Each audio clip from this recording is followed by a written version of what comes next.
একটা গল্প শুনবেন নাকি? গল্প শুনবেন নাকি? একটা গল্প শুনবেন নাকি?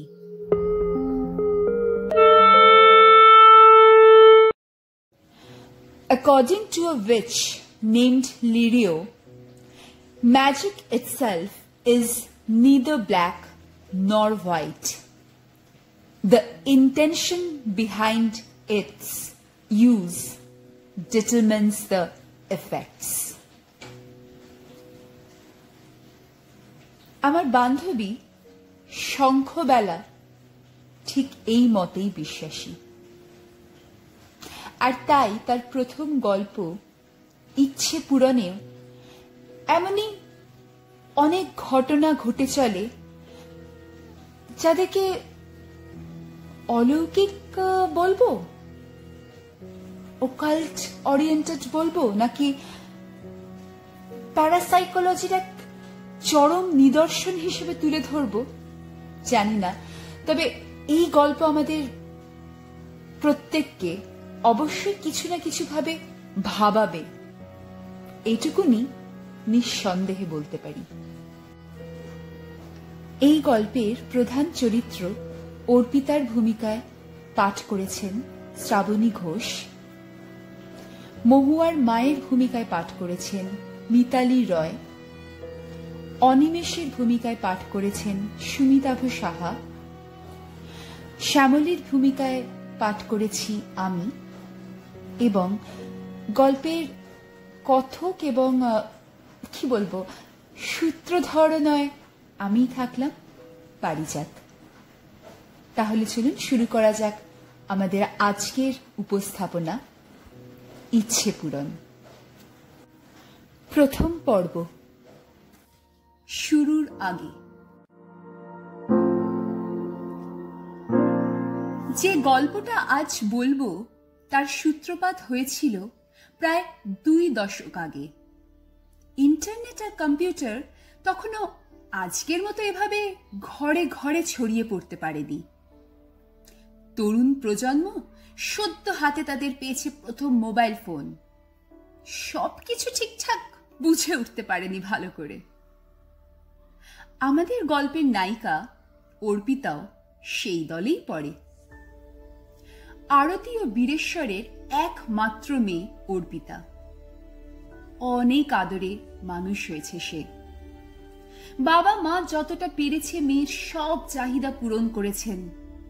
মেয়ে পড়াশোনায় ভালো, নাচ গানে পারদর্শী, দেখতেও মন্দ নয়, বরং সুন্দরী বলা চলে।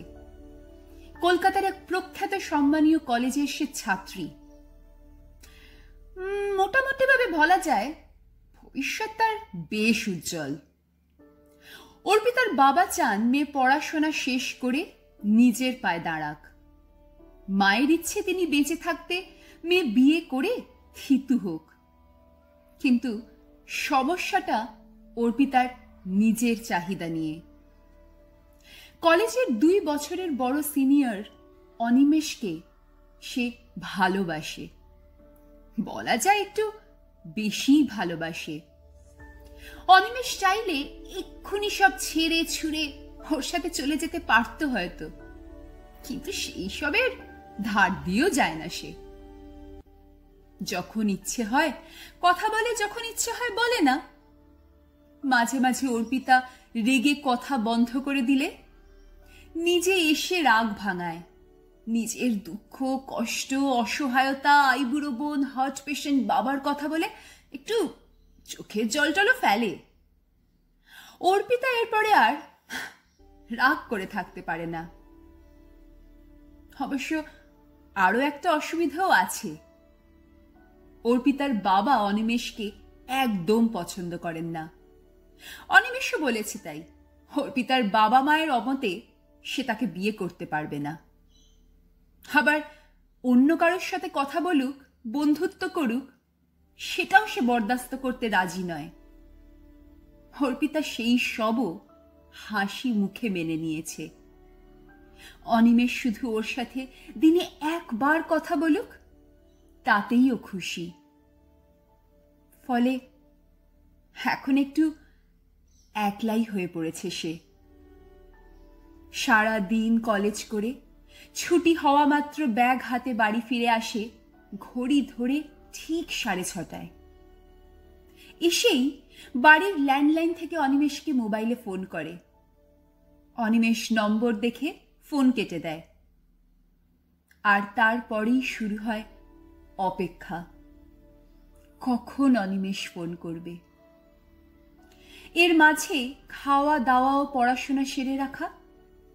অনিমেষ কলেজ পাশ করে এখন ধানবাদে বাবার ব্যবসা সামলাচ্ছে। আর অর্পিতার সামনে পাঁচু।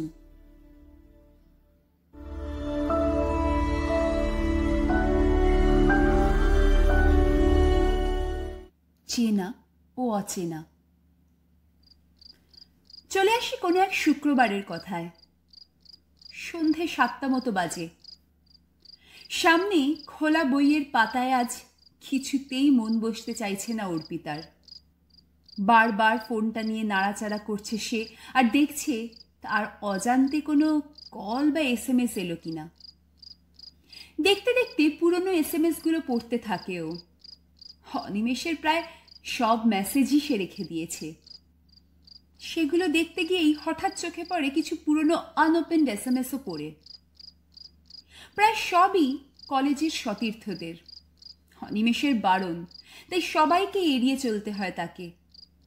কিন্তু এদের মধ্যে একটা SMS আননোন একটা নাম্বার থেকে এসেছে। কিছু তেমন না ভেবেই মেসেজটা খুলে ফেলে অর্পিতা, আর সঙ্গে সঙ্গে বিরক্ত হয়। Spam message. বিষয়টা খুবই ছোট। আপনি যদি কাউকে পেতে চান তাহলে এই মেসেজটা পড়া মাত্র 10 জনকে পাঠান। আজ রাতেই আপনার সঙ্গী আপনার কাছে চলে আসবে, না হলে কিন্তু আপনি তাকে হারাবেন। এই ধরনের মেসেজ এত কমন। এইসব উদ্ভট জিনিসে একদম বিশ্বাস নেই অর্পিতার। ডিলিট করতেই যাচ্ছিল, এমন সময় অনিমেষের কল চলে এলো। সঙ্গে সঙ্গে ফোনটা ধরে ব্যগ্রস্বরে অর্পিতা বলল, হ্যাঁ অনিমেষদা বলো। কি ব্যাপার, ফোন নিয়ে বসেছিলে নাকি? পড়ছিলে না? না অনিমেষদা, পড়ছিলাম তো, একটা SMS এসেছিল তাই। SMS? কার SMS? কারণ না, মানে আননোন নাম্বার। বাহ, চমৎকার। এখন আননোন নাম্বার থেকেও মেসেজ আসছে তাহলে তোমার কাছে? হ্যাঁ, কলেজে সারাদিন কি করো বুঝতেই পারছি।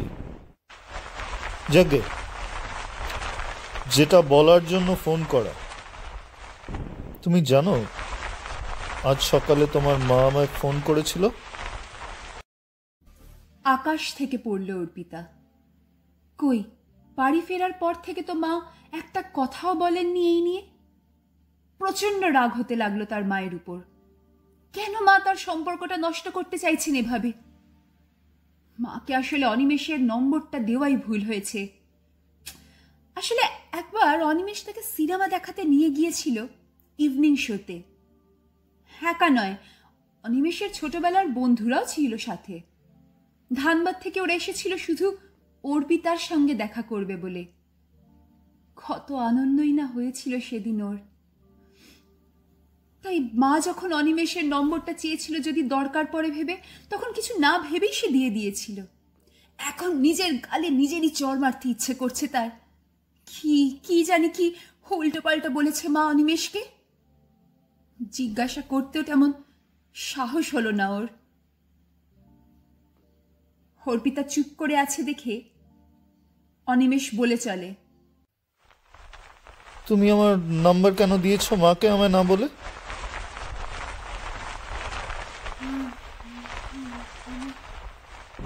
আমাকে তোমার বিয়ের জন্য জোর করছিলেন তোমার মা।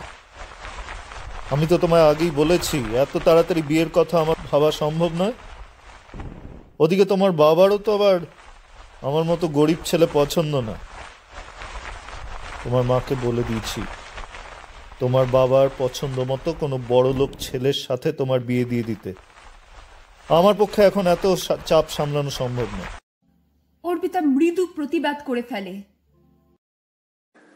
বাবার মোটেও বড়লোক ছেলে দাবি নয়। আমায় যে ভালো রাখবে বাবা তাকেই মেনে নেবেন। আর অনিমেষদা, আমি তো তোমায় কোনোদিন চাপ দিইনি বিয়ে নিয়ে। লাইনের অপর প্রান্তে অনিমেষ রাগে যেন ফেটে পড়ল, চিৎকার করে উঠল। ও তাই না? তাহলে আমি আমি তোমায় ভালো রাখার যোগ্য নই, তাই বলতে চাইছো তো? বেশ, খুব ভালো কথা। যে তোমাকে ভালো রাখবে, আননোন নাম্বার থেকে মেসেজ পাঠাবে, তাকেই বিয়ে করো। আমার পিছু ছাড়ো। আর এই কথা বলেই সে ফোন লাইনটা কেটে দিল। তারপর থেকেই সুইচ অফ ছাড়া আর কিছুই শুনতে পাচ্ছে না অর্পিতা। সে জানে এবার সারা রাত আর ফোন করবে না অনিমেষ। একের বেশি সিম কার্ড আছে তার, ঠিক পাল্টে ফেলবে।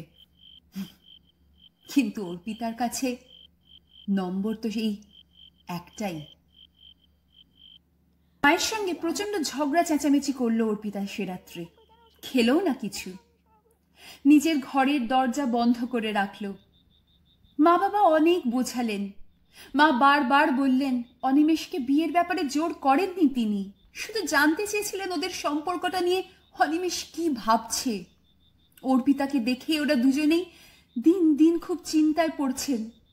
মেয়ে ঠিক করে খায় না, হাসে না, কথা বলে না, সবসময় কি যেন ভাবে। কিন্তু এসব কথা অর্পিতা কানেও তুলল না। সে শুধু পাগলের মতো SMS পাঠাতে থাকলো অনিমেষকে পরপর, ক্ষমা চাইতে থাকলো মায়ের হয়ে। এক সময় ক্লান্ত ও অবসন্ন হয়ে শুয়ে পড়ল অর্পিতা। চোখে ঘুম এসেও আসতে পারছে না। মাথার মধ্যে খালি চিন্তা, যদি আর কোনোদিন অনিমেষটাকে ফোন না করে, কিভাবে যোগাযোগ করবে সে তার সাথে? অনিমেষের বাড়ির ঠিকানা অবধি সে জানে না, আর কোনো ফোন নাম্বারও নেই ওর কাছে। 3 বছরের সম্পর্ক এক রাতে ভেঙে যাবে। সে বাঁচবে কি করে অনিমেষকে ছাড়া? ভাবতে ভাবতেই মাথাটা গরম হয়ে ওঠে। বিছানায় উঠে বসে ছটফট করতে থাকে সে। হাতে ফোনটা নিয়ে অস্থিরভাবে নাড়াচাড়া করতে করতে হঠাৎ কিভাবে যেন সে স্প্যাম মেসেজটা খুলে যায়। এই মেসেজটার জন্যই আজ তাকে এত কথা শুনতে হলো। এর জন্যই অনিমেষের মেজাজ খারাপ হয়ে গেল। নইলে হয়তো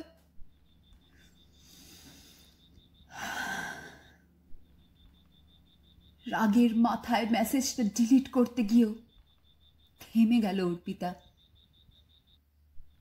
কি যেন লেখা ছিল ওতে? আবার মেসেজটা খুলে পড়তে শুরু করলো সে। এগুলো কি সত্যি হয়? ও মেসেজটা পড়েও কাউকে পাঠায়নি, তাই কি এত সব কাণ্ড হলো? হয়তো তাই। কত কিছুই তো হয় পৃথিবীতে। আচ্ছা, তার মানে এখন যদি সে মেসেজটা 10 জনকে পাঠায়, তাহলে কি অনিমেষ ফিরে আসবে তার কাছে? ডুবন্ত মানুষের মতো এই চিন্তাটা হাঁকড়ে ধরল অর্পিতাকে। ঠিক করলো সে মেসেজটা পাঠিয়ে দেবে। যদি কিছু না হয় তাহলেই বা নতুন করে আর কি হারাবে সে? আর আর আর সত্যি যদি কিছু হয়? না না, আর ভাবতে পারছে না অর্পিতা। নিমেষের মধ্যে 10 জনকে মেসেজটা ফরওয়ার্ড করে দিল সে। দেখলো না কাকে পাঠাচ্ছে। কাজটা শেষ করে একটা কেমন যেন তৃপ্তি বোধ হলো তার। কিছুটা হালকা লাগলো মাথার ভিতরটা। আবার শুয়ে পড়ল সে বিছানায়। আর সঙ্গে সঙ্গেই চোখের পাতা বুজে গেল তার অজান্তেই।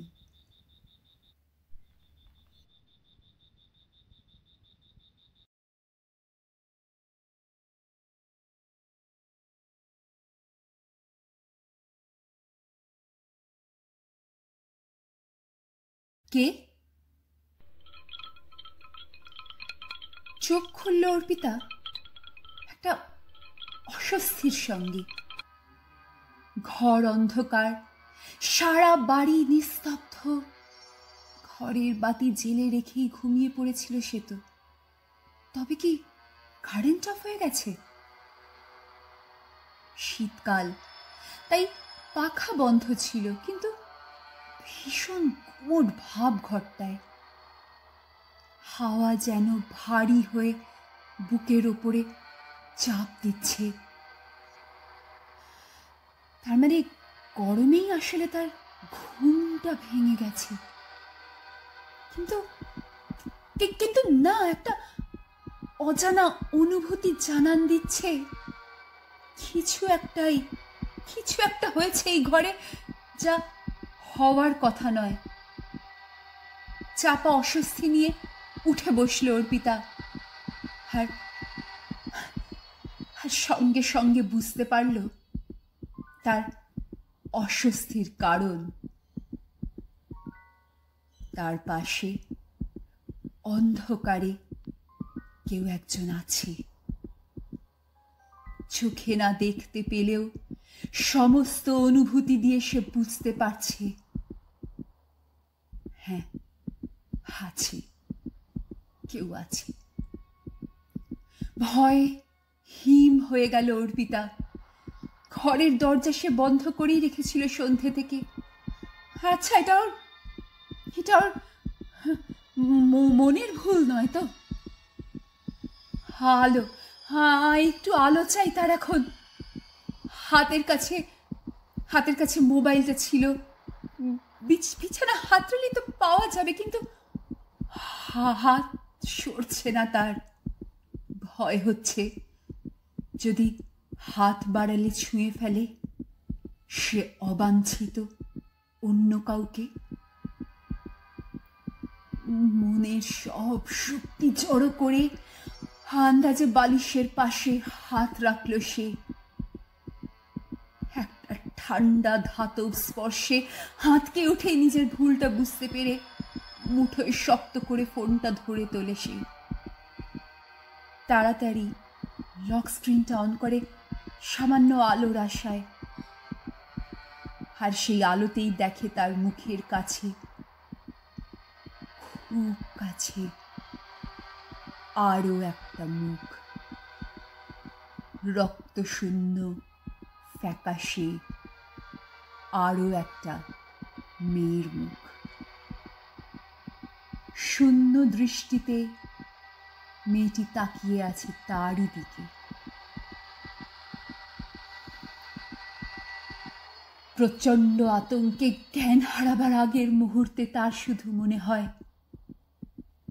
আচ্ছা, ওই মুখটা তো তার চেনা। কে?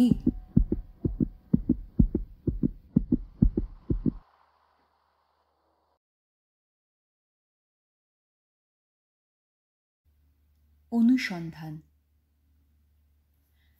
শনিবার সকাল 9টা। দিনের আলোতেও আগের রাতের ভয়ের রেশ কাটিয়ে উঠতে পারছে না এখনো অর্পিতা। যা দেখেছে পুরোটাই স্বপ্ন ছিল বলে নিজেকে বারবার সান্ত্বনা দিলেও কে জানে কেন তার মন কিছুতেই মানতে চাইছে না।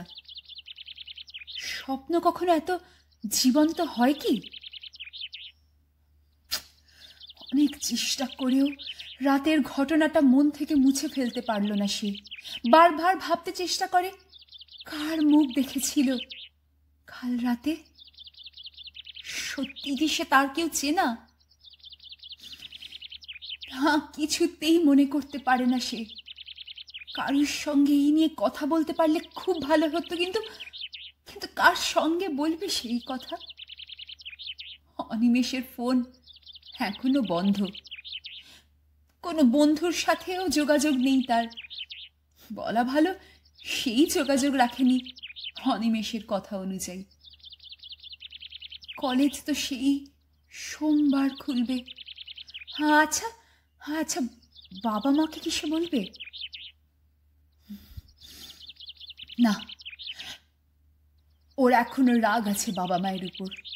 সকাল থেকে তারা বহুবার দরজা খোলার সাধ্য সাধনা করলেও একটাও উত্তর দেয়নি অর্পিতা, দরজাও খোলেনি। তাছাড়া ওদের বলে কোনো লাভও নেই, বুঝবেই না। অর্পিতার ইচ্ছে করছে সারা দিন বন্ধ ঘরে সে একা বসে থাকবে,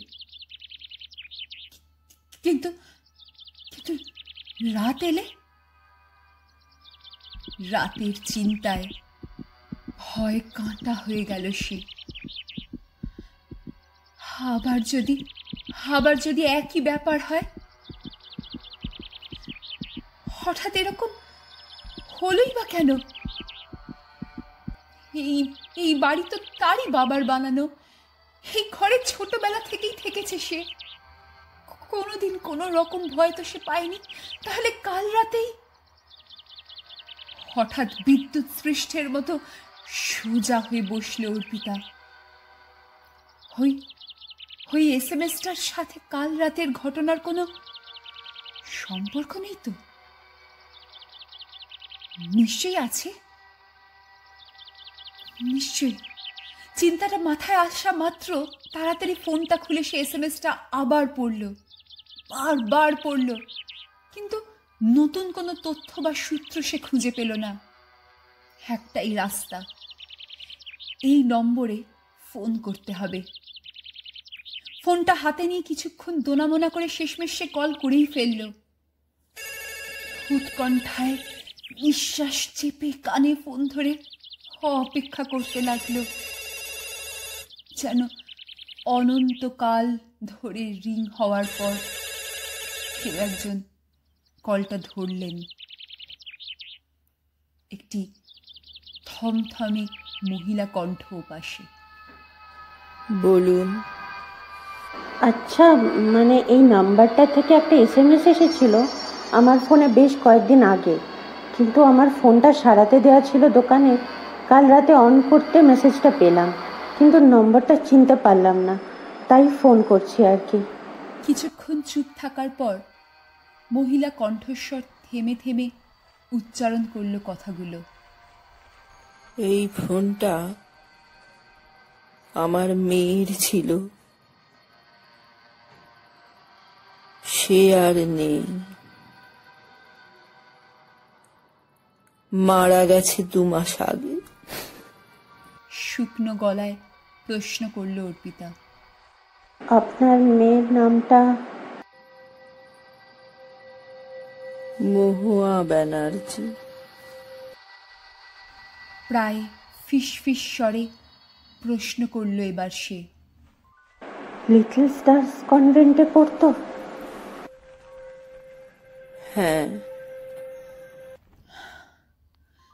কথা হারিয়ে বোবা হয়ে ফোন ধরে বসে থাকে অর্পিতা। অপর প্রান্ত থেকে প্রশ্ন আসে। কি মেসেজ করেছিল?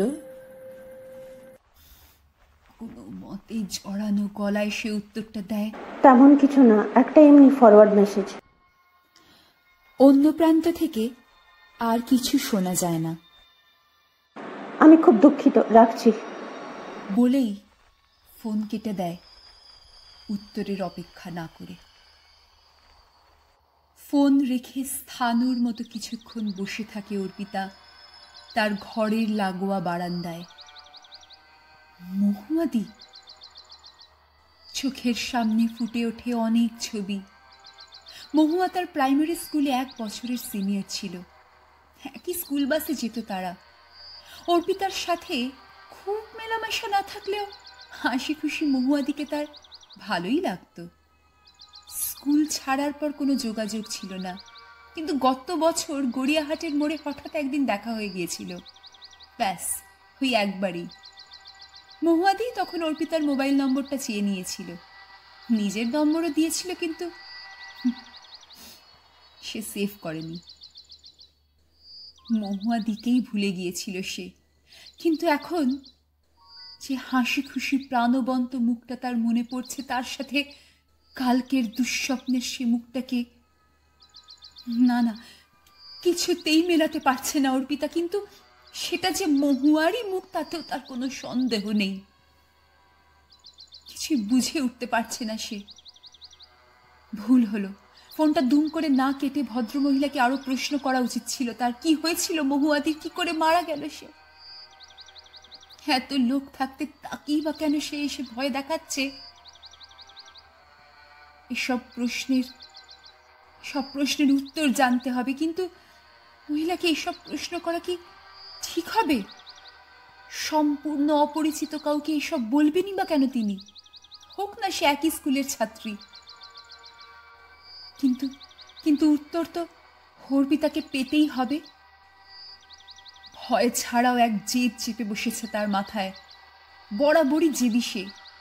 একবার কিছু ঠিক করলে সেটা না করে সে ছাড়বে না। হয়তো অনিমেষকে পাওয়াটাও তার একটা জেদ। ইংলিশে একেই বলে বোধহয় অবসেশন। যাই হোক, অনিমেষের কথা এখন ভাবলে চলবে না। অন্ধকার নামার আগে এই রহস্যের একটা মীমাংসা করতে হবে। কাল সন্ধে থেকে কিচ্ছু খাওয়া হয়নি, কিন্তু সেসব গ্রাহ্য না করে অর্পিতা ভাবতে লাগলো কিভাবে সে এগোবে। হঠাৎ তার মনে হলো স্কুলে মহুয়াদির বেস্ট ফ্রেন্ড ছিল শ্যামলীদি। মহুয়াদির পাশের বাড়িতেই থাকতো। সে হয়তো কিছু জানতে পারে। অর্পিতার সাথে শ্যামলীর সম্পর্কটা খুব ভালোই ছিল, স্কুলের একই ডান্স গ্রুপের মেম্বার হওয়ার ফলে। কিন্তু তার সাথেও তো কোনো যোগাযোগ নেই। তারও প্রায় বেশ কিছু বছর হয়ে গেল। তাকেই বা সে এখন পাবে কোথায়? না, আছে, একটা উপায় আছে। এক দৌড়ে অর্পিতা বারান্দা থেকে নিজের ঘরে ঢুকে খাটের তলা থেকে তার হারমোনিয়ামের বাক্সটা টেনে বের করে আনল। ডালাটা খুলে তুলে ধরে হারমোনিয়ামের উপরে রাখা কটা খাতাপত্র থেকে বার করে আনলো একটা স্ল্যাম বুক। এই স্ল্যাম বুকে তার মতো মেয়েরা প্রিয় বন্ধুদের দিয়ে অনেক কিছু লিখিয়ে রাখে, যেমন তাদের পছন্দের খাবার কি, যার স্ল্যাম বুক তার সম্পর্কে তাদের কি ধারণা, ইত্যাদি ইত্যাদি। শেষে ফোন নম্বর এবং ঠিকানাও। আর এই ফোন নাম্বারটাই এখন খুব দরকার অর্পিতার, শ্যামলীদির ফোন নাম্বার। পাতা উল্টিয়ে নম্বরটা পেয়েও গেল অর্পিতা। ল্যান্ডলাইন নম্বর। কে জানে এখনো এই নম্বরে ওকে পাওয়া যাবে কিনা, কিন্তু চেষ্টা তো একটা করতেই হবে। খাতা দেখে নম্বর ডায়াল করলো অর্পিতা, আর সঙ্গে সঙ্গেই কলটা রিসিভড হয়ে গেল। হ্যালো, আমি কি শ্যামলী রায়ের সাথে কথা বলতে পারি? হ্যাঁ, বলছি। ও শ্যামলীদি, আমি অর্পিতা বসু, লিটল স্টার্সে তোমার জুনিয়র ছিলাম। মনে পড়েছে, ফি বছর ফার্স্ট হতিস, সেটা তো বললি না। তা কি ব্যাপার, এত বছর পরে কেমন আছিস? যথাসাধ্য চেষ্টা করে হালকা গলায় বলল অর্পিতা। ভালো আছি গো। আজ পুরনো স্ল্যামবুক ঘাটতে গিয়ে তোমাদের কথা মনে পড়লো, তাই ভাবলাম ফোন করে দেখি। খুব ভালো করেছিস। আমি তো এই কালকেই ফিরলাম পুনে থেকে, ওখানেই চাকরি করি। ছুটিতে এসছি, অন্যদিন হলে আমায় পেতিস না। তোর ভাগ্যটা খুব ভালো। সোনা দিয়ে বাঁধানো, মনে মনে বলল অর্পিতা। মুখে বলল, মহুয়াদির নম্বরেও কল করেছিল, ওর মা ধরলো। হ্যাঁ রে, ভেরি স্যাড কেস। খুব ভালো মেয়ে ছিল মহুয়া, বাট শি ওয়াজ আ ফুল। একটা ছেলে ডিচ করলো বলে সুইসাইড করলো হাতে শিরা কেটে। She just threw her life out. And that also for a scoundrel. একবার মা বাবার কথাটা ভাবলো না মেয়েটা? কোন ছেলে? ওর একটা বয়ফ্রেন্ড ছিল সেই স্কুল লাইফ থেকে, তুই হয়তো চিনবি না। ওর সাথে তো আমি গ্রাজুয়েশন অবধি পড়েছি। ছেলেটা ওর থেকে কিছুটা বড় ছিল। আমরা যখন 11-এ পড়ি, তখন হঠাৎ করে ছেলেটা একটা বিয়ে করে বসলো অন্য মেয়েকে। কি বলবে ভেবে না পেয়ে অর্পিতা চুপ করে রইল। কিছু একটা আন্দাজ করে ওপার থেকে শ্যামলী বলল, কি ব্যাপার বলতো? মনে হচ্ছে কিছু একটা লুকিয়ে যাচ্ছিস তুই। Is everything all right? বললে তুমি বিশ্বাস করবে না শ্যামলীদি। অর্পিতার করুণ গলা শোনা গেল। বলেই দেখ না বিশ্বাস করি কিনা। খুব আন্তরিকভাবে বলল শ্যামলী। অর্পিতা শুরু থেকে সব কথা খুলে বলল তাকে, কিছুই লোকালো না। এই প্রথম কাউকে মনের কথা বলে যেন সে বাঁচল। সব শুনে শ্যামলী একটু চুপ করে থেকে গম্ভীরভাবে বলল, এসব কথা অন্য কেউ বললে এসে উড়িয়ে দিতাম, কিন্তু তুই বলছিস যখন তখন ভাবতে হচ্ছে রে। আমার কি মনে হয় জানি সেটা তোর সাবকনশিয়াস মাইন্ডের একটা কাজ। আমাদের মনের শক্তি তো বিশাল, কতটা সেটা এখনো তো বিজ্ঞান বুঝিয়ে উঠতে পারেনি। আই থিঙ্ক প্রচন্ড মানসিক চাপে তোর সাবকনশিয়াস মাইন্ড এসএমএসটাকে যেটা মহুয়া পাঠিয়েছে সেটা আইডেন্টিফাই করতে পেরেছিল, সেই জন্য স্বপ্নতে ওকে দেখেছিস তুই। মানসিক চাপে মনের ক্ষমতা মাঝে মাঝে বহু গুণ বেড়ে যায়। হুমায়ুন আহমেদের একটা গল্পতে পড়েছিলাম, মনের অবস্থার জন্যই স্বপ্নে মহুয়াকে তুই হয়তো ভয়ানক ডাকছিলি। বাকিটা আই থিঙ্ক পিওর কোইন্সিডেন্স।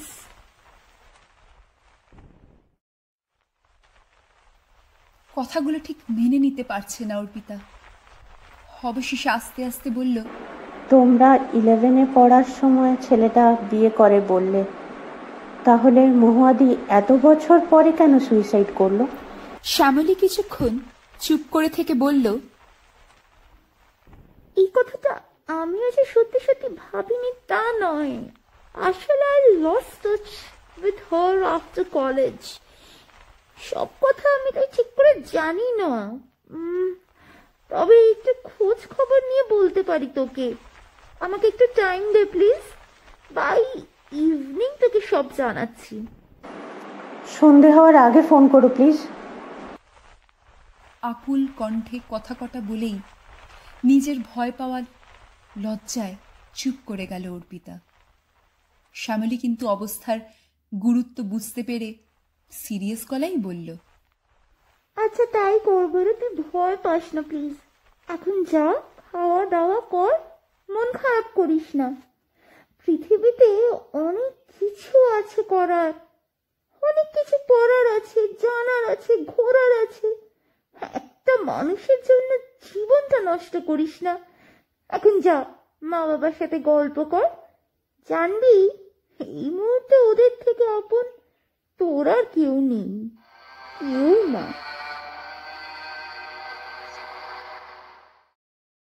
আতঙ্কের প্রহর। শনিবার সন্ধে 6টা। শীতের দুপুর পেরিয়ে অন্ধকার ছড়িয়ে পড়েছে।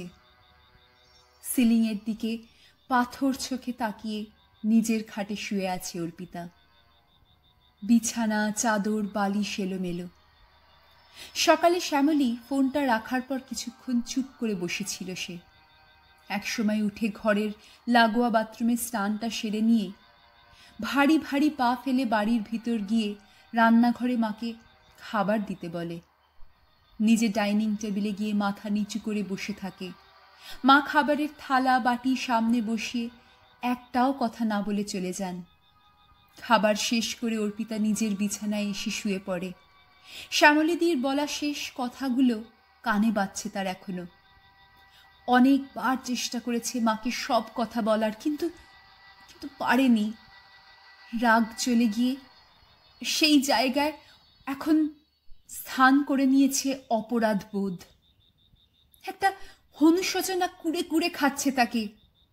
একটু আগে বাবা অনেকক্ষণ মাথার কাছে বসে থেকে সস্নেহে অনেক কথা বলেছেন, বুঝিয়েছেন। বারবার ইচ্ছে হয়েছিল অর্পিতার বাবার হাত ধরে বলতে, আমার ভুল হয়ে গেছে বাবা, আর এরকম কখনো করব না। কিন্তু না, কিছুই বলে উঠতে পারেনি সে। চোখ বুঝল অর্পিতা। এক ফোঁটা জল গড়িয়ে পড়ল চোখের কোণ থেকে। উঠে বসে চোখ মুছতে সে দেখল বাইরে অন্ধকার। ঘরের আলো বাবা জ্বালিয়ে দিয়েছিলেন এসে। শ্যামলীদি এখনো ফোন করল না তো? ভয় ভয় ভাবটা আবার কি রকম ভাবে যেন ফিরে এসেছে। ঘরের খোলা দরজা দিয়ে ভেতরের ঘরগুলোর আলো আসছে, টিভি চলছে, মা বাবার গলার আওয়াজও শোনা যাচ্ছে। একটা অদ্ভুত নিশ্চিন্ত বোধ অনুভব করল অর্পিতা। যদি সেটা দীর্ঘস্থায়ী হলো না। কালের নিয়মে রাতের খাওয়ার ডাক পড়ল এক সময়। রুটি তরকারি গলা দিয়ে নামতেই চাইছে না আজকে। মা এখনো চুপ। বীরেশ্বর বাবুই আজে বাজে সব কথা বলে পরিবেশ হালকা করার চেষ্টা করছিলেন শুধু। অর্পিতার কানে কিছুই ঢুকছিল না। একসময় খাওয়া শেষ হলো। এবার নিজের ঘরের দিকে যাবার রাস্তাটা একটু আস্তে আস্তে পেরোল অর্পিতা। দরজা দিয়ে ভেতরে ঢুকতেই একটা শিরশিরে বাতাস এসে লাগলো গায়ে। থমকে দাঁড়িয়ে পড়ল অর্পিতা দরজার গোড়ায়। খুব ইচ্ছে করছে আজ মা বাবার সাথে শুতে, কিন্তু লজ্জায় সেটাও করতে পারছে না সে। ঘাড় ঘুরিয়ে একবার পেছনে তাকালো, দেখল এক এক করে সব ঘরের আলো নিভে গেল। শেষে হলের উল্টো দিকে মা বাবার ঘরের আলোটা নিভে যেতেই গাঢ় অন্ধকার যেন তার দিকে তাকিয়ে রইল এক নিমেষে। পা চালিয়ে নিজের ঘরে ঢুকে এলো অর্পিতা। অন্তত তার ঘরে উজ্জ্বল আলো জ্বলছে, আর সারা রাত আলো জ্বালিয়েও রাখবে সে। তার ঘরে একটা ছোট টিভি সেটও আছে, সেটাও সে চালিয়ে দিল। পর্দায় রঙিন ছবি, সিনেমা চলছে, একটা গানের দৃশ্য দেখাচ্ছে। ভলিউমটা কমিয়ে রেখে ফোনটা হাতে নিয়ে বিছানায় এসে বসল অর্পিতা। কখন ফোন করবে শ্যামলীদি? করবে তো আদৌ? এখন খেয়াল হলো সকালে শ্যামলীদির মোবাইল নম্বরটা চাইতে ভুলে গেছে সে। ল্যান্ডলাইনে এত রাতে কল করাও যাবে না। গুম করে কিছুক্ষণ বসে থেকে অনিমেষের নম্বরে কল করার চেষ্টা করল সে। Switched off. একটা হতাশা একটু একটু করে ঘিরে ফেলছে যেন তাকে। শ্যামলীর সাথে কথা হওয়ার পর থেকেই প্রথমবার একজন অন্তত ভালো বন্ধু থাকার দরকার সে বুঝতে পারছে আজ।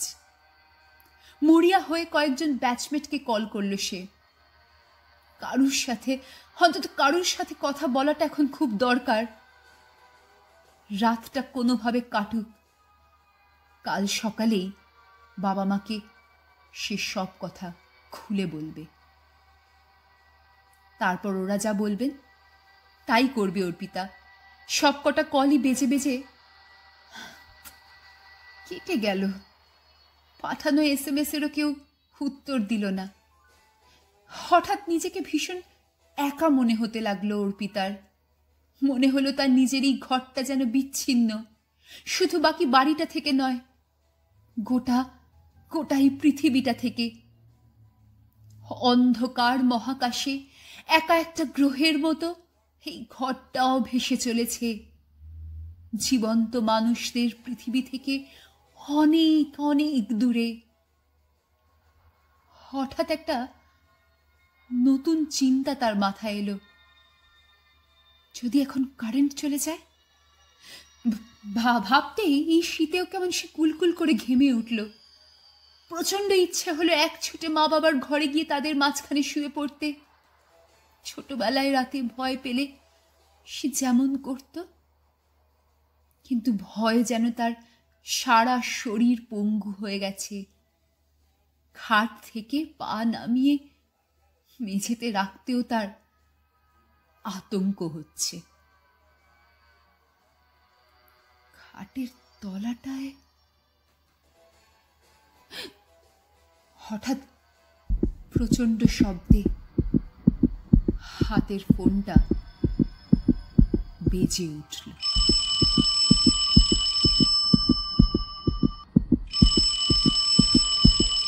সঙ্গী। হৃদস্পন্দন প্রায় থেমেই গিয়েছিল প্রথমে অর্পিতার। একটু সময় নিয়ে নিজেকে সামলে তারপর ফোনটা কানের কাছে ধরল। রে, ঘুমিয়ে পড়েছিলি নাকি? শরীরে অনেক রাত হয়ে গেল। শ্যামলীদির গলা ধরে যেন প্রাণ ফিরে এলো অর্পিতার। না না, তোমার ফোনের জন্য অপেক্ষা করছিলাম। কিছু জানতে পারলে? পারলাম। থেমে থেমে উত্তর দিল শ্যামলী। গলাটা যেন তার একটু বেশি গম্ভীর শোনাচ্ছে এখন। মহুয়ার বাড়ি গেছিলাম আজকে। আত্মহত্যার কিছুদিন আগে থেকে ও ভীষণ ভয় পেতে লেগেছিল, বিশেষত রাতে। ভয়ঙ্কর দুঃস্বপ্ন দেখে চেঁচিয়ে উঠতে খালি বারবার। অসংলগ্ন কথা বলছিল, হ্যালোসিনেটও নাকি করছিল। ডাক্তার দেখে বলেছিলেন যে কোনো প্রচন্ড শকে নার্ভাস ব্রেকডাউন হয়েছে, কিন্তু কারণটা কিছু বুঝে উঠতে পারেননি তিনিও। একটা রিহ্যাবে নিয়ে যাওয়ার কথাও বোধহয় হচ্ছিল, কিন্তু তার আগেই। কথা শেষ করল না শ্যামলী। ওই ছেলেটি, সে কি কোনোভাবে এই ব্যাপারে জড়িত ছিল বলে তোমার মনে হয়? কাকিমার কাছে যেটুকুনি শুনলাম তাতে মনে হলো বিপ্লবের সাথে বেশ কিছু বছর কোনো যোগাযোগ ছিল না। তবে তবে কি? ধৈর্য হারিয়ে প্রশ্ন করে অর্পিতা। কাকিমার কথায় বিশ্বাস হয়নি আমার, তাই মহুয়ার ফোনটা ঘেটে দেখছিলাম যদি কোনো ক্লু পাই। বিপ্লবের কোনো কল বা মেসেজ ছিল কিনা দেখতে গিয়ে একটা এসএমএস পেলাম ওর ফোনে, ওর মৃত্যুর দুদিন আগে। ঠিক যেমন এসএমএস তুই পেয়েছিস সেরকম। ভয়ের একটা স্রোত নেমে যায় অর্পিতার সারা শরীর দিয়ে। হাত কাঁপতে থাকে তার, কথা বেরোয় না মুখ দিয়ে। শ্যামলীর গলা শোনা যায় আবার। যে নম্বরটা থেকে মেসেজটা এসেছিল সেই নম্বরে কল করি আমি, কিন্তু সার্ভিস ডিসকানেক্টেড বলল। ব্যাপারটা বোঝার জন্য আমি একটা রিসার্চ করলাম, বিশেষ কিছু জানতে পারলাম না, তবে কিছু অবিশ্বাস্য তথ্য খুঁজে পেলাম। ব্ল্যাক ম্যাজিক বা উইচক্রাফটে স্পেল কাস্টিং বলে একটা জিনিস আছে। মনের কোনো ইচ্ছে পূরণের জন্য এগুলো করা হয়। ইন্টারনেটে দেখলাম লাভ স্পেল নিয়ে সব থেকে বেশি আগ্রহ মানুষের। কোন মানুষকে পেতে চাইলে তার উপরে স্পেল বা জাদু করা হয়ে থাকে, অনেকটা আমাদের যেরকম বশীকরণ হয় না সেরকম। আবার কারোর খারাপ চাইলেও তার বিরুদ্ধে স্পেল কাস্ট করা যায়, তাকে হেক্স বলে। কিন্তু এইসবের ফল খারাপও হতে পারে। অনেকে মানুষের সাথে নিচ্ছে বা ফ্রি উইল নিয়ে খেলা করার সাংঘাতিক পরিণাম নিয়ে সতর্ক করেছে দেখলাম। গড় গড় করে কথাগুলো বলে থামল শ্যামলী। কিছুই বুঝতে পারে না অর্পিতা। তার অবাক লাগে এই সকালেই যে মানুষ যুক্তি দিয়ে তাকে বোঝাচ্ছিল, সে হঠাৎ জাদু টোনা নিয়ে কথা বলছে কি করে। তার মনের কথা বুঝতে পেরেই হয়তো এবার ওপারে বলে উঠল শ্যামলী। শেক্সপিয়ারের সেই বিখ্যাত কোটেশনটা পড়েছিস তো? There are many things in heaven and earth. বিশ্বাস অবিশ্বাস কোনোটাই আমি করছি না রে, শুধু যেটা জানলাম তোকে বলছি। তুমি বলতে চাইছো এই এসএমএসটা কোনো লাভ স্পেল? কিন্তু ভালোবাসার অবসেশনের মধ্যে পার্থক্যটা খুব সূক্ষ্ম হয় অর্পিতা। আশীর্বাদ আর অভিশাপেরও ঠিক তাই। আমার মনে হয় কোন সাংঘাতিক অকাল্ট প্র্যাকটিশনার একটা খুব খারাপ ইন্টেনশন নিয়ে এই মেসেজটা লিখেছিল। লাভ স্পেলের মতো লাগলেও আসলে এটা একটা হ্যাক্স, এমন এক অভিশাপ যে স্পেল কাস্টার নিজেই নিজের জীবনে ডেকে আনে।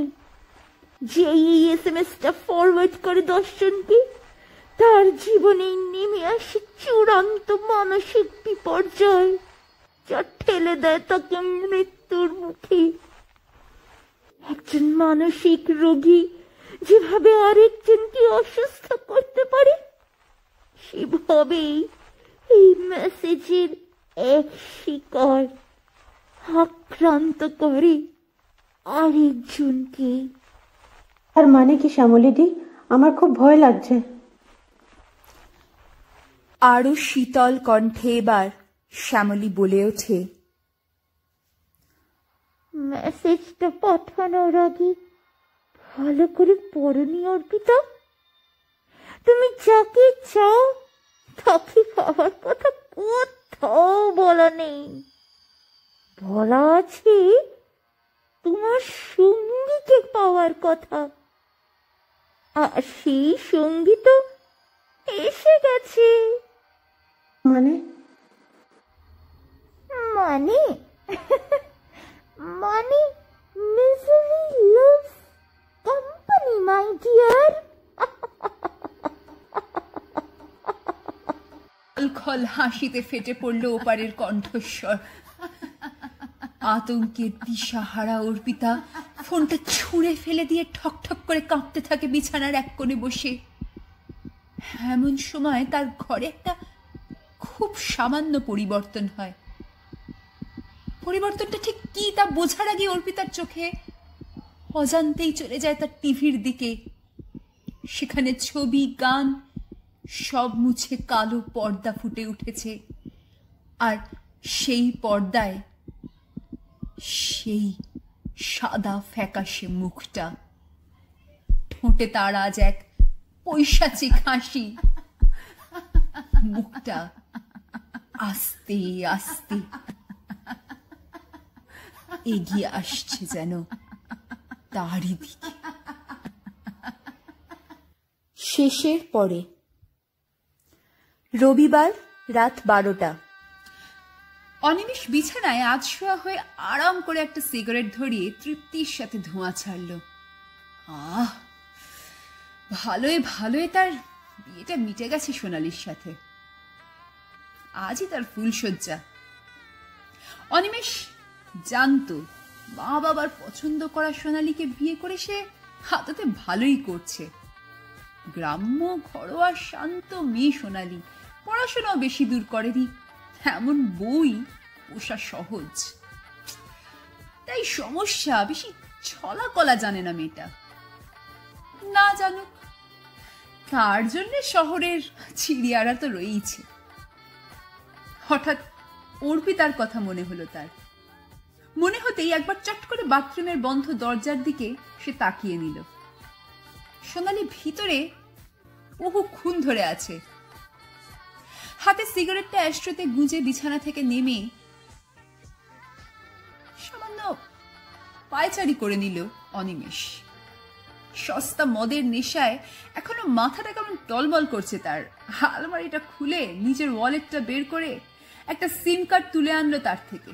ফোনে সিম কার্ডটা ঢোকাতেই পর পর এসএমএস গুলো ঢুকতে লাগলো। তার বেশিরভাগই একটাই নম্বর থেকে করা।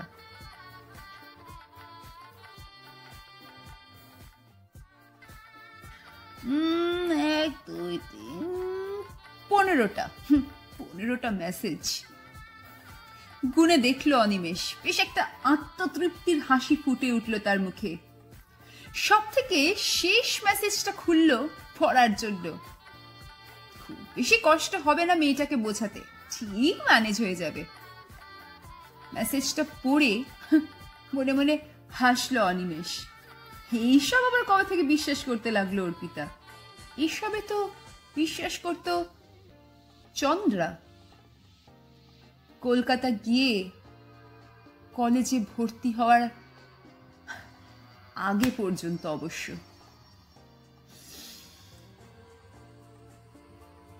তারপর পুরো পাল্টে গেল মেয়েটা। তোমাকে বিয়ে করে জীবন নষ্ট করতে চাই না আমি, পরিষ্কার বলে দিয়েছিল অনিমেষকে। এখন ব্যাঙ্গালোর না কোথায় যেন চাকরি করে। এই চন্দ্রার ওপর রাগের ঝাল অন্য অনেক মেয়ের উপর মিটিয়েছে অনিমেষ, কিন্তু এখনো সে ভুলতে পারেনি তাকে। নেশার ঘরেই হোক বা অন্য কোনো কারণেই কিনা সে নিজেও জানে না, কিন্তু SMS-টা 10 জনকে পাঠিয়ে দিল অনিমেষ। 10 নম্বর মেসেজটা সেন্ড হওয়া মাত্র একটা মিষ্টি গলা শুনতে পেল সে। কি করছো? চমকে উঠে মুখ তুলে সামনে আলমারির দরজার আয়নায় দেখে তার পিছনে আলো আধারিতে দাঁড়িয়ে আছে সোনালি। তার গায়ে এখনো কোণের সাজ। নিজেকে সামলে নিয়ে ঘুরে তার দিকে তাকিয়ে হাসল অনিমেষ। কিছু না, কিন্তু তুমি আমাকে এখনো লজ্জা পাচ্ছ নাকি? হ্যাঁ, ওসব বাবা মায়ের সামনে করবে, আমার সামনে নয়।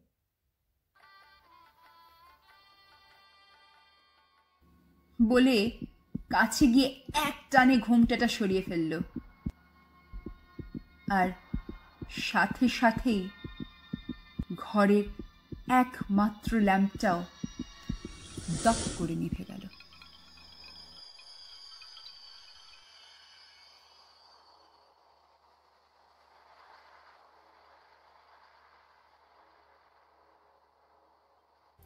গল্প এখানেই শেষ।